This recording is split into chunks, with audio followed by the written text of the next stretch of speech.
तो आज हम डिस्कस करने वाले हैं माइक्रोसॉफ्ट वर्ड। और माइक्रोसॉफ्ट वर्ड जब हम ओपन करते हैं तो हमें उसका एक इंटरफेस दिखाया जाता है। इस इंटरफेस के अंदर हमें top to bottom, left to right जितने भी ऑप्शंस मिलते हैं, हम उन ऑप्शंस के बारे में आज समझने वाले हैं और उनके नाम को जानने वाले हैं। क्योंकि जब हम माइक्रोसॉफ्ट को यूज़ करेंगे, माइक्रोसॉफ्ट वर्ड एप्लीकेशन को यूज़ करेंगे, तो उस वर्ड एप्लीकेशन के अंदर हमें कहाँ पर कौन-सा ऑप्शन दिखता है, किस ऑप्शन को किस नाम से जाना जाता है, इन्हें हम यहाँ पर देखेंगे और इन्हें हम वन बाय वन सीखेंगे और समझेंगे भी। सबसे पहले जब आप इस एप्लीकेशन को ओपन करेंगे, तो आपको top to bottom, left to right एक बार देखना है कि हमें क्या-क्या ऑप्शंस विज़िबल हो रहे हैं। और जब आप टॉप में देखेंगे, यानी कि ये जो ब्लू कलर की स्ट्रिप आपको दिखाई दे रही है, आई होप आप हमारे कर्सर को मार्क कर पा रहे होंगे। तो यहाँ पर जो आपको ये फर्स्ट स्ट्रिप दिखाई जा रही है, इस स्ट्रिप को बोलते हैं हम title bar. Yes, title bar के नाम से इसे जानते हैं क्योंकि टाइटल बार नाम इसलिए दिया गया है, जिस एप्लीकेशन को आप यूज़ कर रहे हो, उस एप्लीकेशन का नाम आपको टॉप में प्लेस होकर मिल जाता है। जैसे हम जब कोई प्रोजेक्ट बनाते हैं, उसका टाइटल हम टॉप में रखते हैं, वैसे ही हम वर्ड एप्लीकेशन को यूज़ कर रहे हैं और वर्ड का नाम हमें टॉप में दिख रहा है, इसीलिए इसको हम टाइटल बार के नाम से जानते हैं।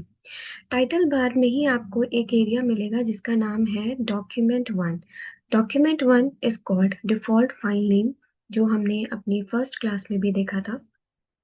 डिफ़ॉल्ट फाइल नेम हम उसे बोलते हैं जब हम अपनी वर्ड एप्लीकेशन को ओपन करते हैं और हमें पहले से ही जो नाम फाइल का दिख रहा होता है, उसे हम डिफ़ॉल्ट फाइल नेम के नाम से जानते हैं।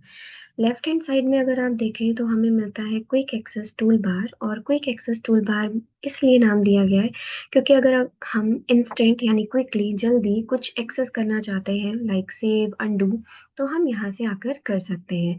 एंड आप किसी ऑप्शन को शो और हाइड करना चाहते हो, तो आप यहाँ पर क्लिक करोगे और आपके सामने एक ऑप्शन एक्टिवेट होगा, जहाँ से आप इनमें से कोई भी ऑप्शन को चेक करके शो कर सकते हो और अनचेक करके आप हाइड भी कर सकते हो।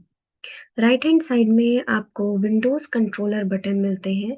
इन विंडोज़ कंट्रोलर बटन बटन में जो लास्ट बटन आपको मिलता है, इसे हम क्लोज़ बटन के नाम से जानते हैं। क्लोज़ बटन आपको पता है कि इससे अगर हम क्लिक करेंगे तो हमारी ये जो फ़ाइल है वो बंद हो जाएगी। ये बटन 2 तरीके से काम करता है। इसे हम मैक्सिमाइज़ के लिए भी यूज़ करते हैं एंड रिस्टोर डाउन के लिए भी यूज़ करते हैं। यानी कई बार आप देखते हैं कि कुछ लोगों की स्क्रीन में, फुल स्क्रीन पर आपको ये एप्लीकेशन दिख रही होती है, कुछ लोगों की स्क्रीन में आपको ये बहुत छोटी-सी एप्लीकेशन दिख रही होती है, तो वो हम इसी के थ्रू हैंडल कर सकते हैं। एंड ये एक आइकन है जिसे हम मिनिमाइज़ के नाम से जानते हैं। इसका नाम मिनिमाइज़ इसलिए दिया गया है ताकि आप जब भी इस पर क्लिक करें, तो ये एप्लीकेशन कुछ टाइम के लिए आपके सामने से हट जाती है और फिर आप दोबारा क्लिक करके आप इसे एक्टिव कर सकते हो। एंड ये जो ऑप्शन आपको दिख रहा है, इसको हम बोलते हैं ribbon display option. Ribbon display option का काम होता है कि जब भी हम किसी भी टाइप के रिबन या रिबन टैब को यूज़ कर रहे होते हैं, तो ये इन्हीं के थ्रू डिस्प्ले किए जाते हैं। जैसे कोई भी पर्सन आता है और उसे ऑटो हाइड कर देता है, तो यहाँ पर आपको कोई भी टैब्स और रिबन नहीं दिखाए जाते हैं। तो अगर आप भी शो करना चाहते हैं, तो आपको टाइटल बार में रिबन डिस्प्ले ऑप्शन पे जाना है एंड थर्ड ऑप्शन यूज़ करना है, जो लास्ट ऑप्शन है, show tabs and command. Click कर देंगे तो टैब और रिबन आपको दोनों ही देखने को मिल जाएँगे। बट हमें समझ में नहीं आया कि ये टैब और रिबन क्या होता है। तो यहाँ पर अगर आप देखें तो ये file, home, insert, draw etcetera, ये जो लाइन से आपको कुछ ऑप्शंस देखने को मिल रहे हैं, इनको हम बोलते हैं मेन्यू बार। फर्स्ट स्ट्रिप को टाइटल बार बोलते हैं और सेकंड स्ट्रिप को मेन्यू बार बोलते हैं। मेन्यू बार के अंदर जितने भी नाम आपको इंडिविजुअल दिख रहे हैं, इनको हम टैब के नाम से कॉल करते हैं।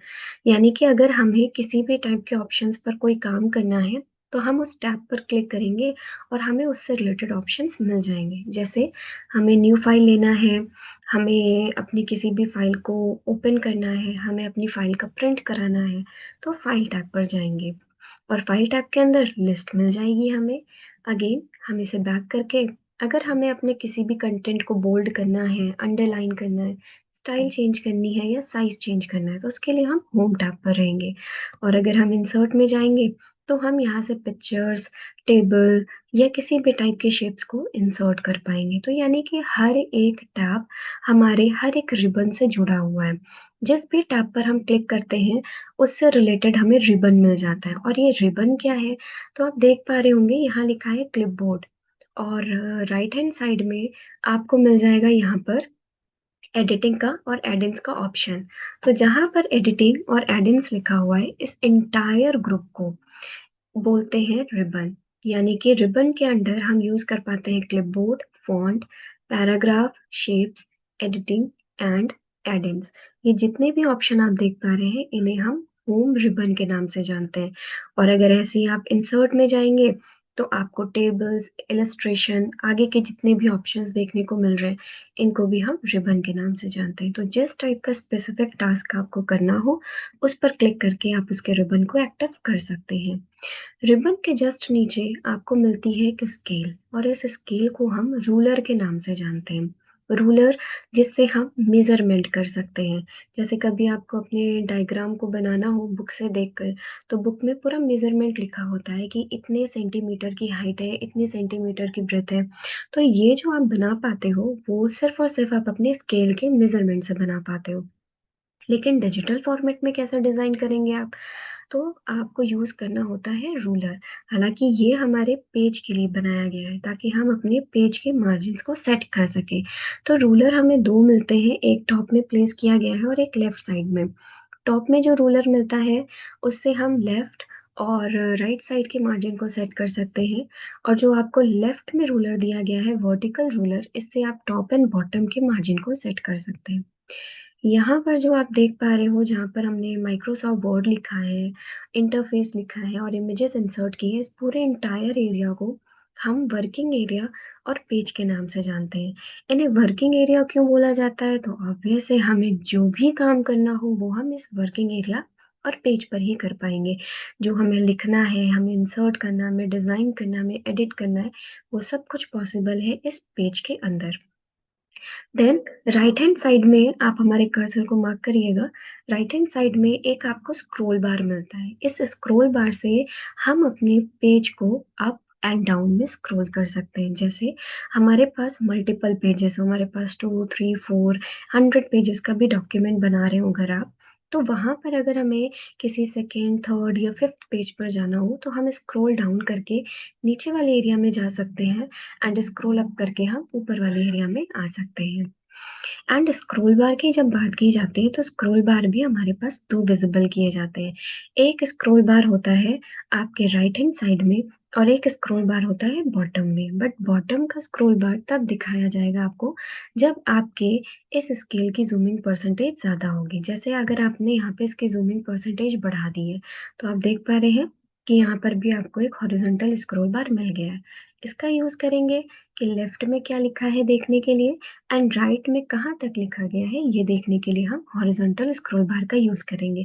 इसकी जरूरत बहुत ज्यादा नहीं पड़ती है, लेकिन कभी कभी अगर आपको जरूरत पड़े तो आप यहाँ पे जूमिंग परसेंटेज को बढ़ा सकते हैं। जूमिंग परसेंटेज कहाँ से मिलेगी, तो आप बॉटम में कर्सर को अगेन मार्क करिएगा। जहाँ पे हमारा ये कर्सर है आपको एक पूरी स्ट्रिप मिल रही है। इस स्ट्रिप में आपको पेज नंबर, वर्ड्स एंड यहाँ लास्ट में अगर आप देखें तो एक स्केल बनी हुई मिल रही है। इस स्केल का नाम है जूमिंग स्केल। इस स्केल की इस पूरी स्ट्रिप को हम स्टेटस बार के नाम से जानते हैं। पेज नंबर से लेकर जूमिंग स्केल तक जो जो ऑप्शंस आपको दिखाए जा रहे हैं इन सभी को हम स्टेटस बार के नाम से जानते हैं। तो टाइटल बार से लेकर स्टेटस बार तक क्या क्या ऑप्शंस होते हैं, किसका यूज हम कर सकते हैं, किसको क्या नाम दिया गया है, ये आज हमने समझा है। आगे की क्लास में हम और भी ऑप्शंस को समझने वाले हैं। आई होप आपको ये क्लास अच्छी लगी होगी। Thank you.